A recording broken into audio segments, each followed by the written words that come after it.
הרעיון לעשות סרט על הסבא שלי נולד בעצם במקרה, ממפגש שהיה לי עם פרופסור יווץ. הוא כתב על צ'רנוביץ, וכתב גם מהפן האישי שלו. ואז חשבתי שגם אני צריכה להשלים את המלאכה מהפן האישי שלי, כדי להסביר לילדים שלי מי היה הסבא שלהם. לא רק רחוב. מעבר לשם של הרחוב יש גם בן אדם שעשה דברים. אני מקווה שבעתיד זה אולי ייצור אצלהם איזשהו טריגר, איזשהו רצון להתעניין יותר. בינתיים הסרט הקצר של 3 דקות הוא מעין פרומו מבחינתם, שבעתיד הם יוכלו לנצל אותו, ומבחינתי זה סגירת מעגל, ואני מעבירה את הלפיד לדור הצעיר. אתה יודע על שם שדרה? איזה? זאת, השדרה הזאת. זאת לא. אז בטח הכי טובה לשלט. אפשר לשאול אותך על שם מי הרחוב הזה?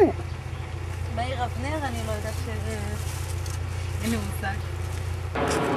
שם מי יש לך? כן. אחד שקוראים לו אבנר. מי זה אבנר? כן. אני לא יודע.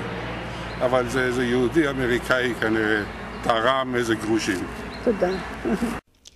סבי, דוקטור מאיר אבנר, היה ציוני נלהב. הוא נכנס לדפי ההיסטוריה כמנהיג התנועה הציונית בבוקובינה, רומניה. וכציר בקונגרס הציוני הראשון בבאזל בשנת 1897, בהנהגת בנימין זאב הרצל, חוזה המדינה. כלוחם למען זכויות היהודים, ייסד וערך משנת 1919 עד 1937 את העיתון אוסט יודישה צייטונג, שהיה מוכר כבעל אג'נדה יהודית לאומית. ב-1940 ביקר בארץ, ולאור המצב באירופה נשאר, וכך ניצל. הוא זכה להיות נוכח במעמד הכרזת המדינה היהודית, היא מדינת ישראל, בהנהגת דוד בן גוריון. הקמת מדינה יהודית בארץ ישראל, היא מדינת ישראל. אני נולדתי למרבה המקריות ב-2 בנובמבר, ביום השנה ה-34 להצהרת בלפור. סבי נפטר ב-1955 ונקבר בנחלת יצחק. על שמו הונצחו רחובות בירושלים, ראשון לציון, נתניה, רמת גן